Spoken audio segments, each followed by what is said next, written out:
And we are going to be starting reviews, next several reviews, on the DC Universe. It was the wave that eluded many of us. The DC Universe Wave 5 Walmart exclusive. The first review, the first spot in this series, today's toy spot. We're going to be starting those reviews with Figure 3. We're going to be looking at the Riddler.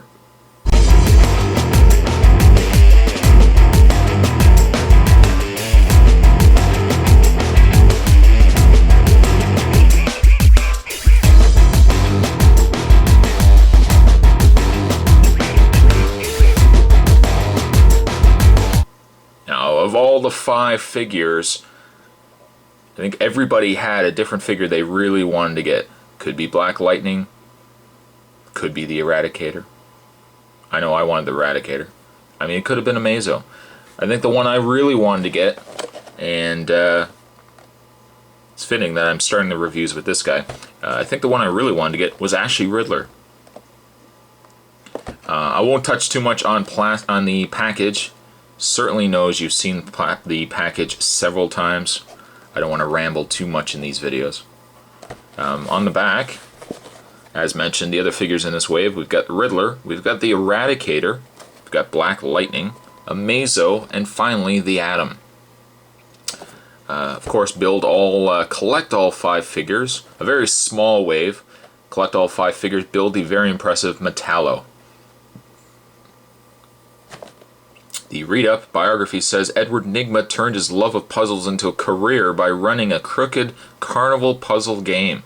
But Enigma, yearning for greater glory and wealth, decided to use his love of riddles to match wits with the Gotham City Police and Batman, sending them fiendishly complex clues to his forthcoming crimes. Crimes committed, wait for it, as the Riddler. Statistics: first appearance, Detective Comics number 140. October 1948. Very, very old villain. Real name, Eddie Nashton, aka Edward Nygma. Occupation, professional criminal. Base of operations, Gotham City. Special abilities, brilliant but twisted puzzle master. He's brilliant, but he's twisted. It's a lethal combination. That is packaging on the Riddler. Looking forward to getting this guy opened up. Let's get this guy opened up. We'll have a better look at Riddler and the very first figure in the DC Universe Wave 5. Stay tuned. And riddle me this, YouTube. What is shown but never seen? What is available but never attainable?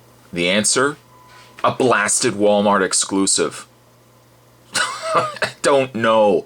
I don't know the logic behind it. I never understand why you would want to make a wave of anything. Maybe one figure, yes, but why you would want to make an entire wave of a toy line that you want to make available to everybody? Why would you make it exclusive to a single retail outlet? Perhaps that is a riddle none of us will ever be able to answer. At any rate, though, let's have ourselves a look at Riddler. Actually, before we do that, checklist time for this wave. You've collected yourself Riddler. You would have also had yourself the first piece and the most crucial piece of Metallo.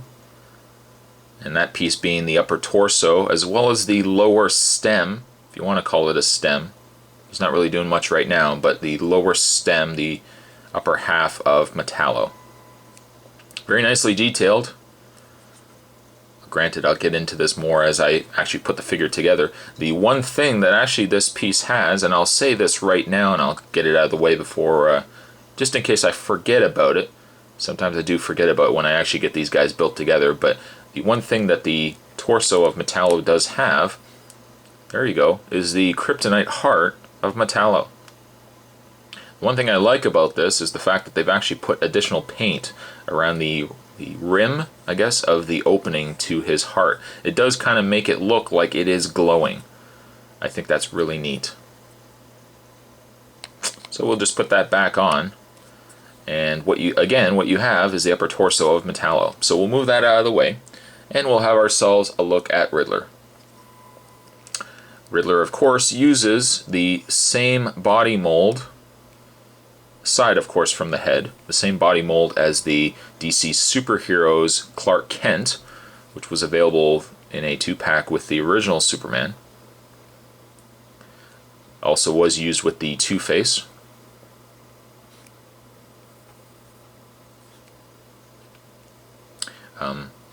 A missed opportunity so far. They've yet to use this mold for a business Lex Luthor. Perhaps one day we will actually get a business suit Lex Luthor. So in case you just don't want a super armored Lex Luthor, you can have you have something a little more realistic, I guess. Gotta say, I really like the look of Riddler.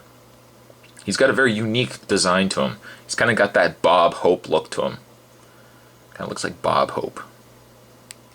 Well, a younger Bob Hope. How about that? Now, granted, this is the Riddler in his suit, his question mark suit, as you can see here. Very nicely done. He's also wearing his hat with the trademark question mark on his hat as well. Now, there were rumblings. They've yet to confirm really anything, but there is a huge rumbling that the DC Universe Wave 16, as I twirl the cane here, DC Universe Wave 16 is going to be a Batman wave. Again, they have not confirmed it, so I don't know if it's true or not. The speculation, though, is there is going to be a Collect and Connect Bane. Oh man, I'm hoping that's the case. Of those figures released, allegedly, there is going to be a non-business suit, or I guess a jumpsuit version of Riddler. Personally, I'm the type that really, if you're going to release a Riddler, I'd be happy with this Riddler and just give us a different villain. Yes, it would be nice to have a jumpsuit Riddler, but at the end of the day, really, do we need 2 Riddlers? If it means that we don't get, say, a villain we would have really wanted. I don't know. I personally would maybe leave Riddler out of Wave 16. The fact that we've already got Riddler here, and maybe release Riddler later on as a store exclusive. There I go saying store exclusive, but do a single carded figure as a Walmart figure, Walmart exclusive perhaps, or a Target exclusive. And if it is Wave 16, maybe throw like Anarchy or something in there. I would love to see Anarchy. Does anyone else want to see Anarchy? I don't know. But nice detailing on Riddler. I think he looks fantastic. He is an awesome looking figure. Nice bright green. He's got nice shiny black shoes. The purple, the green, the black, everything on this figure works really, really well. I've got very little problem with this figure. In the way of his articulation, he has the standard ball jointed head. The one thing I did have a problem with the figure was there's a little bit of plastic buildup just around the side of his face. I flaked off most of it just before I shot this end of the review, and pretty happy with it. I mean, yeah, it's just a little bit more in there, but overall the figure is pretty clean. He's got standard ball jointed shoulders. He can rotate at the bicep. He can bend at the elbow. Rotate his hand. There is slight waist articulation, but you don't want to fiddle around with it too much, just being that it's under the jacket end of the suit. You can rotate the thigh, bend at the knee, and finally, you should be able to bend at the foot as well. There we go. It does seem apparent that maybe using this mold has started to show quality issues. I find like the thighs are a bit loose on the figure here. Usually tends to be the case when you start reusing molds again and again. Transformers are notorious for this. Joints eventually start getting really loose because the molds are, getting near the end of their days. As you can see, I've been twirling all this time. He comes with a very nice question mark cane, synonymous with the Riddler. I also like the fact that they've included it because you can have him posed in so many different positions with the cane. You can kind of have him leaning forward with the cane as well, which I probably will end up doing. But this is a great figure. I'm very happy that I picked this figure up. This was the figure I wanted to get from Wave 5. There were Other figures I'll mention as I get into those reviews, but Riddler was really the one I wanted to get into and pick up most, I think, of the 5. The Riddler, I'm going to give an 8.5 to. This is a great figure. So that was a toy spot. Today, we're looking at the DC Universe Wave 5. Bring him in again. He's the Metallo Wave. Today, we were looking at Edward Nygma, the Riddler. Stay tuned for the remaining 4, if you want to count Metallo, 5 reviews of the DC Universe Wave 5, and I'll see you guys next time.